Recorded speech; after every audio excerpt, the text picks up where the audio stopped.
گوہر علی شاہ چشتی رحمۃ اللہ علیہ اپنے عرفان اپنے کلام میں ارشاد فرماتے ہیں، ان کے خلفاء گوہر علی شاہ ہند میں مشہور ہیں،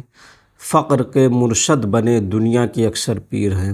یعنی آپ اپنے عرفان میں اپنے شجرِ طیبہ میں ارشاد فرماتے ہیں کہ فقیروں کے رہبر کا نام مرشد ہوتا ہے اور دنیا والوں کے رہبر کا نام پیر ہوتا ہے۔ آپ نے فرما دیا جو فقیروں کے رہبر ہوتے ہیں ان کو مرشد کہا جاتا ہے، اور جو دنیا والوں اور دنیا داروں کے رہبر ہوتے ہیں ان کو پیر کہا جاتا ہے۔ جب فقیروں کے ہاں ان کے رہبر یا ان کا پیشوا آتا ہے تو فقیر یہ نہیں کہتے کہ میرے پیر صاحب آئے ہیں، بلکہ یہ کہتے ہیں کہ میرے مرشد آئے ہیں، میرے رہبر آئے ہیں۔ اور جب عام انسان کے ہاں ان کا پیر جاتا ہے، دنیا دار کے ہاں ان کا پیر جاتا ہے، تو وہ دنیا دار یہ نہیں کہتا کہ میرے مرشد آئے ہیں، بلکہ یہ کہتا ہے کہ میرے پیر آئے ہیں۔ مرشد ارشاد سے بنا ہے۔ مرشد کا مطلب ہوتا ہے راہ دکھانے والا، رہنمائی کرنے والا، اللہ کے جلوں کا دیدار کرانے والا، آقا کریم صلی اللہ تعالیٰ علیہ وآلہ وسلم کی بارگاہ میں مقبول کرانے والا، اہل بیت سے محبت کرنے والا، کروانے والا۔ تو جو مرشد ہوتے ہیں ہمیشہ پیر میں مرشد تلاش کریں۔ مرشد خود عالم ہوتا ہے، زاہد ہوتا ہے، متقی ہوتا ہے، پرہیزگار ہوتا ہے، کیونکہ امام شافعی رحمۃ اللہ علیہ نے ارشاد فرمایا کہ جس نے پہلے علم حاصل کیا بعد میں وہ صوفی بنا تو شخص کامیاب ہو گیا، اور جس نے پہلے صوفی ہونے کا دعویٰ کیا اور اس کے پاس کچھ علم نہیں تو شخص ناکام ہو گیا۔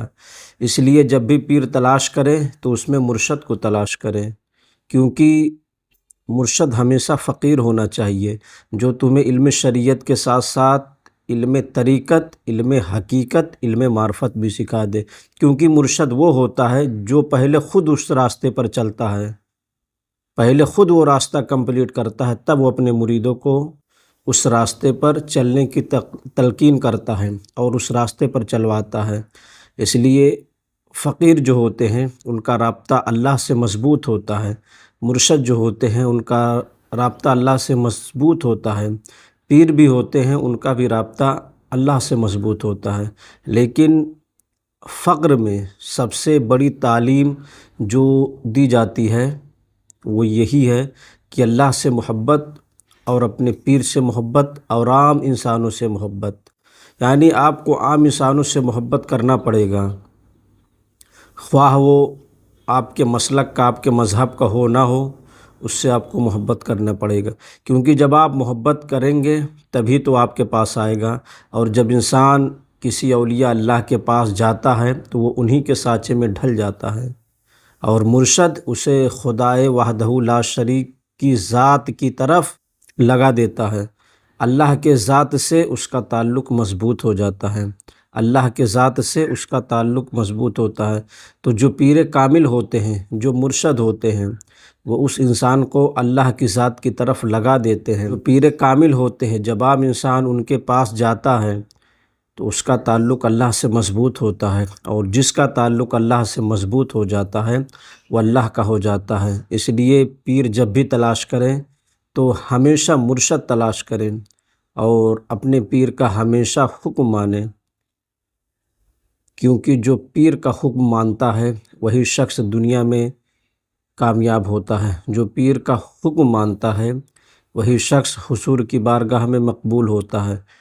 کیونکہ مرشد تمام منزلیں طے کرنے کے بعد وہ جانتا ہے کہ منزلوں میں کیا کیا کٹھنائیاں آئیں گی، کیا کیا دشواریاں آئیں گی۔ پہلے خود وہ اپنے پیر کے وسیلے سے ان منزلوں کو طے کرتا ہے، اور جب انسان ان منزلوں کو طے کر لیتا ہے تب ہی وہ اپنے مریدوں کو ان منزلوں پر چلنے کے لیے کہتا ہے۔ اس لیے ہمیشہ مرشد ایسے شخص کو چنیں جو خود عالم ہو، زاہد ہو، اس کے اندر تقویٰ ہو، پرہیزگاری ہو، اور سب سے بڑی چیز اس کے اندر فقر ہو، اس کے اندر فقیری ہو۔